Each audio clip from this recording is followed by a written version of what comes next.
So what Ian continues to say is, we understand that people are hungry to see where the story is going to go. It's a balancing act of making sure there are compelling and satisfying conclusions to some story arcs going on. I guess that didn't include the Old Gods or the Fourth War. Because the Drust so far. Or the Drust so far. Or, no, I suppose the Gorm are well done. I've seen hundreds of them. Thousands of them. Yeah.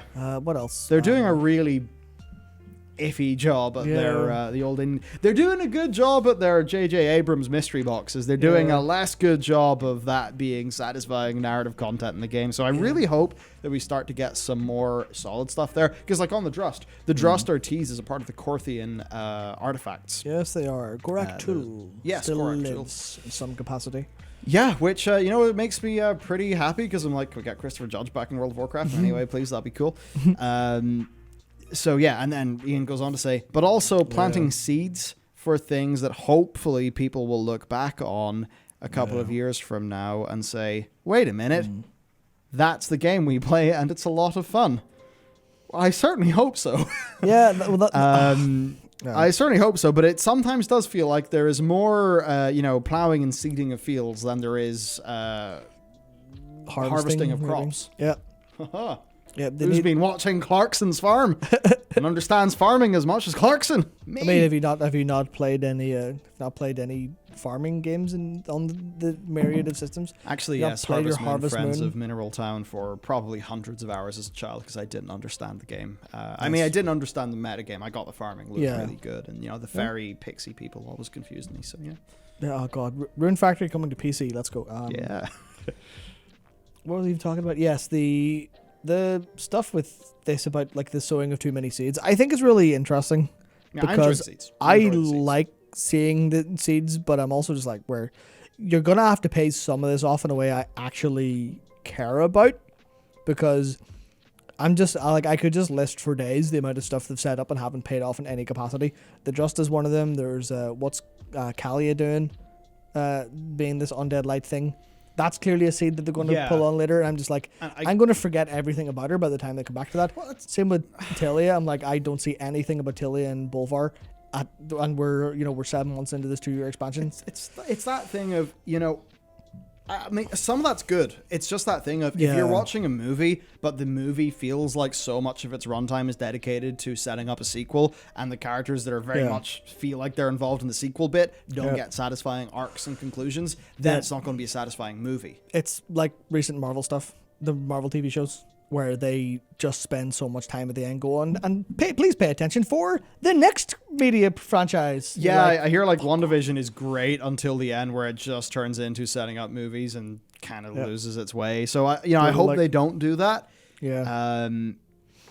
It's great to be excited about where they're going to. I just really hope that they give enough love and attention to where they are and those characters. I would love to see more of those characters and see their character arcs and stuff, and I don't really feel like we're getting that much of it. So, it's like people are hungry to see where the story is going. We are starving. Please, can we have a drop of satisfaction from your story, please? I guess it's just that thing, when I think of like an FF MSQ, it seems like it's just longer with more time spent with characters. Yeah, I'm fairly sure actually there are character conversations that last just about as long as a Covenant chapter in Final Fantasy XIV. For some people that is just totally boring and shit, but I think for the people who really care about the story, they're like, hang on, there's cool scenes happening with these characters and I'm one of them. Awesome. And they just want to click through that dialogue and see the cinematic and learn what's going on. So yeah, they need to work out how to get a little bit more runtime. I feel like Blizzard are very aware that a lot of like end game hyper optimizers are in their player base, and I just wonder if maybe that makes Blizzard feel not comfortable with taking their time on the plot and character. And I also feel like Blizzard don't really have the narrative tech to do it. Like they always do quest text. It basically, here's the thing, right? And I guess I sort of have a horse in this race because we are making a narrative, so we're, as you guys know, doing a narrative game. And even in the design of a narrative game, working out the relationship between the player's clicks and how you actually move through a character's dialogue, how much of a character's dialogue you display at once, all of those different rules, there is you'll spend a lot of time refining that to set the pace and the flow of the conversations in your game in a way that just feels natural to the player, such that they don't even notice the work that you've done. And when that happens, you know you've succeeded, because your player's not thinking about the game, your player's thinking about the conversation they're having.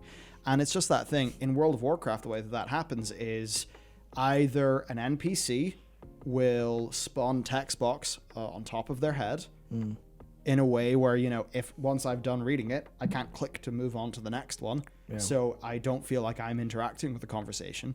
And, you know, there's no bits in most of the conversations where, like, it feels like your character is a part. Your character is usually witnessing conversations with other people. Very different to FF14. Extremely different. So it's like they don't have that narrative tech and framework to actually give us those longer character moments, and even just flavorful dialogue trees. You know, it's like, I don't need my dialogue tree with Jaina to, you know, ultimately lead to me getting a feat of strength, depending on what I choose. You know, that again is Blizzard mistaking gameplay first completely. You know, because fantasy is gameplay, and, you know, with that conversation with Jaina, let's just say, you know, it's dialogue, right? Like in a dialogue, you know, a narrative game, and I'm clicking through, you know, I'm choosing my options, saying things back to her, like you do in some bits in Final Fantasy 14. You know, and if I can just guide a little bit of that conversation that I have with Jaina, while still keeping Jaina in character, but, you know, she's responding to what I have selected in my dialogue, then that is my character's experience of Jaina, and now I feel a lot more invested in Jaina. And that is really the way to do good dialogue in a narrative game. And I think Blizzard are in that thing, or that situation, where they really want that. They really want us to get those feels. You know, they really want us to have those, you know, sort of tearful moments that FF players seem to get at certain bits of Storm or Fire. What? Shadowbringers? Storm, Earth, Fire, Shadow. There we go. Shadowbringers. Every 20 quests, like. Yeah. They want us to get that, but it's like there's not enough of that. There's no dialogue with characters. There is dialogue between characters that we witness, and that is just so big. And it's just so big in how a narrative game is. And I feel like that's something a lot of MMO players won't necessarily understand if they don't play games that fall within the narrative games genre. But, you know, I mean, like, literally right now through that door over there, Thomas, like my co-founder of the game studio, he's sitting in there, he's merrily coding with a few beers, hitting Ballmer's Peak, hopefully. You know, he's merrily coding away. So we've been thinking about, you know, that dialogue stuff. So, you know, we're a narrative RPG, you know, very dialogue-y, narrative-y sort of bunch. So I guess that's how we think through these problems. That's one of the first things I identified when I was playing FF14, even in the older and worse A Realm Reborn content. And I just feel like that is the big lesson. So, you know, if I hear about WoW 10.0, and Blizzard says, hey, we're introducing the NPC dialogue system. This is something we're going to use in our campaigns in order to just give you a better narrative experience, to better tell our story, to actually really insert your character and you, the player, within the narrative. You know, I will be singing from the rooftops. Of course. I would be absolutely thrilled. I really hope they do that. And the potential they have, like, the in-game cutscenes still look jank as fuck. They are getting very slowly, very gradually better and better and better. But in a world where WoW could actually do that really good quality, you know, dialogue, in a way that, you know, you could think of FF14, or you could think of just narrative games in general. Just any game, like. Yeah. If they can do that, and then whenever they do those little cutscenes and cinematics, and, you know, they move the camera on you, which, you know, generally I'm a little bit like, it's my camera. But, you know, if they can do that, and, you know, there's Jaina, and she's literally talking to my character, I mean, then they're going to unlock this whole new thing of narrative potential. Yeah. You know? And even they can put, look, if you're a Gigabrain, if you're a Giga Speed boy, you can just get your fingers, spacebar, zoom through it. But it would mean that whenever, I don't know if Steve Denuser writes dialogue, is just, you know, you think of WoW lore, you think of Steve. Yeah. You know, if Steve's thinking about what Jane is going to do in this patch, and he's like, oh, dude, we don't really have enough time, and there's not enough, you know, we didn't have enough production time to actually get that quest line I really would have wanted to have done to flesh out this part of her arc. Well, you could just add some, you know, optional bit to the dialogue tree. so a conversation can happen with you. So there is so much there, and I really implore and I will greatly support the WoW team if they actually do that. Yeah, it's just a matter of will they put effort there versus where their efforts seem to be bearing fruit recently, which is in their, as usual, very nicely called in Zoomer Esport. Yeah, you know, there was actually a great dialogue that happened. I think I pissed off Noggy quite a bit, and you know, I would actually say, you know, Noggy, sorry if I came off a little bit too harsh there, and I really did appreciate your thoughtful you know, response, which I actually basically do completely agree with. I think it was Cyberslat who really put it best, and I've forgotten how he's put it, but after that, what I then thought of is the whole Zoomer Esport thing for me is like texture, because whenever Noggy says, like, dude, they don't design around Zoomer Esport people, that's bullshit, look at all the hoops that we have to jump through to do our stuff. 1,000,000% correct. Yep. But also, it's, I think for some people, it's the texture of the content, which means that when there's a timer in a dungeon, it's never going to feel like a run of Ubers back in the day, or, you know, a run of Stonecore. Whenever, you know, you keep on hearing, break yourself upon my body because that one guy in the group doesn't get it. Or, you know, man, I love those kind of HCs. You know what I mean? That's like, it changes the texture of the content.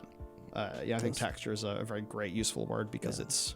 Yeah, the player experience is different. The entire framework of it. I mean, you know, it's like with food, right? You know, with food, it's like you can have all the flavors in the world, but if the texture is wrong...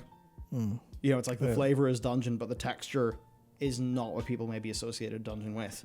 So, you know, that's like, to put a finer point in that, I suppose. Yeah, so there you go. A little bit of a point jumped off, but I think it was just that Ian was so focused, or at least in the bits that we found that we pulled out here that we thought were relevant to talk about today. They were so narrative focused that I really just thought, okay, cool, but we need to invest in the fundamentals. We need to, not we obviously, but actually, by the way, you know, if anyone on the WoW team happens to see this, investigate the company Inkle and you know, 80 Days, Heaven's Vault, Overboard's the game they just put out. Investigate Inc., which is basically just investigate Inc. It's really great. We use it. You know, things like that. There's just incredible tools that make writing really interactive dialogue just so fucking so smooth, and it's like perfectly there for people who are, you know, a little bit of programmer, a little bit of writer. You can really like just merge those forces incredibly. And I just think if they really want to go down this route of more and more and more storytelling, well, they need to get some engineers to give their designers better storytelling tools. Yeah, because they're limited by their tools. Yeah, they're trying to tell a modern story with ancient tools. Yeah, and then they need to understand that there will be resistance to players from that, and they'll need to push through that because there's years of training that needs to be overcome, years of conditioning to play the game one way that needs to be slowly but surely overcome. Yeah. Which, if I had any sort of advice for that, I would say the best thing to do there is to siphon that off into entirely optional feeling content for those high-end players. So at the minute, like as an example, you need to do your Covenant campaign, to do the Korthia campaign, and you need to do the Korthia campaign to unlock all of the ways to get your research up as quick as possible and all that stuff. You would need a more Suramar-esque experience for that. Yeah. Where if someone's like, you know what, I really couldn't be bothered with an M+ today. You know, I'm tired, or I've got a headache, or I'm hungover, or whatever it is. Whatever it is, you're like, I couldn't be bothered. Endgame, maybe I'll try this other thing out. And it's this optional thing that has all this nice content. Then I think that would be the best way to kind of to solve the problem of, oh, we've got this incredible expansion story, and all the speed levelers ignored it. Shit. Yeah. They can just go, well, here it is. Go play it. We highly recommend you play it. And I would actually say, no, be confident. Don't be defensive. Just make it the fucking leveling experience. And, you know, I would say, no, you're a fucking game designer. Design the game you want to make, and the people will come. Yeah, I'm not saying I'm super like, oh, you know, the auteur theory of doing it, that it really, you know, and I do think listening to the players is important. But look, as long as people can, you know, hit the escape key and, you know, hit skip and, you know, all of that, because look, those people, they know they don't know the lore. You know, does saying Does saying Doombringer instead of Doomhammer ruin Preach's WoW experience? No, because he's not there for the lore. So if he just had an add-on installed and skipped all that shit anyway, he'd never notice. So he'd never notice the change.